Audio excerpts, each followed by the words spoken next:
Credo che, Mauro, tu sia partito dal racconto di Tito Maniacco essenzialmente. Sì. Anche a me mi ha colpito molto, insomma, e quando sono andato, ti dirò, a girare il film che abbiamo fatto a Mogesso, ho avuto la fortuna di entrare nella scuola prima che venisse in qualche modo smantellata. La vedremo tra qualche istante e indubbiamente Sì, ho visto, toccato con mano quello di cui lui parlava. Insomma.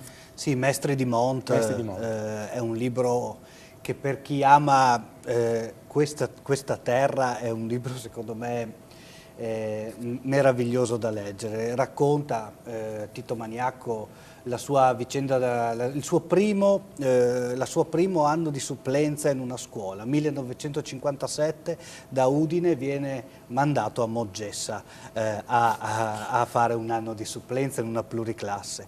E il libro narra questo anno e racconta come sia entrato Tito nella comunità di Mogessa, soprattutto attraverso gli occhi dei bambini, i bambini che lo hanno accolto. È stato quello il là per raccontare questa storia su Mogessa che mi ha sempre affascinato sia da questa divisione, no? Mogessa di qua e Mogessa di là.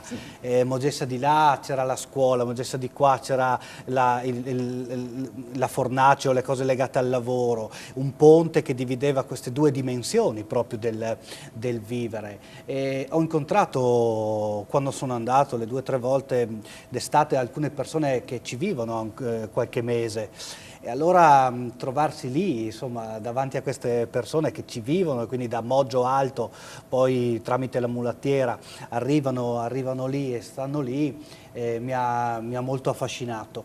E, Mogessa, sì, in un'ora e mezza circa, ecco la scuola. Ecco la scuola. Con i banchi accatastati. La scuola dove appunto raccontavo ha insegnato Tito Maniacco. Mogessa, io ci sono andato anche sì, nel mese di luglio con un caldo torrido e proprio il racconto nasce anche da questo disagio un po' di questo caldo umido e mi sono immaginato un po' di incontrare Tito Maniacco che mi accompagnasse e mi introducesse in questo borgo. Nel 1976 ha subito gravissimi danni, quindi quasi tutte le case sono diciamo, diroccate, però ci sono anche alcune ristrutturazioni, appunto alcune persone ci vivono. Mi è sembrato di andare in un altro mondo, mi è sembrato di andare in un'altra dimensione spazio-temporale. C'è un cartello con scritto vietato oltrepassare questo punto, sorveglianza speciale, una cosa del genere. Allora mi sono immaginato come se si stesse combattendo ancora una guerra in questi posti estremi del Friuli. Leggo un pezzettino, il brano che chiude, diciamo, il racconto. Grazie, ecco. Prego.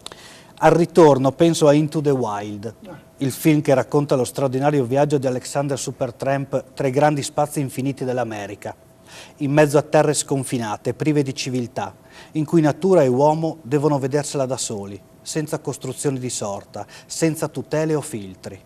Una ricerca estrema della felicità originaria dell'essere umano e della verità più pura.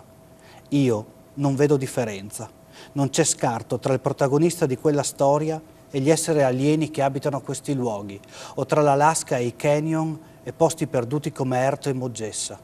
Per trovare le terre selvagge, a volte, è sufficiente un paio d'ore di cammino, una domenica mattina di luglio, con un sole che ti brucia la nuca e un rumore denso di cicale.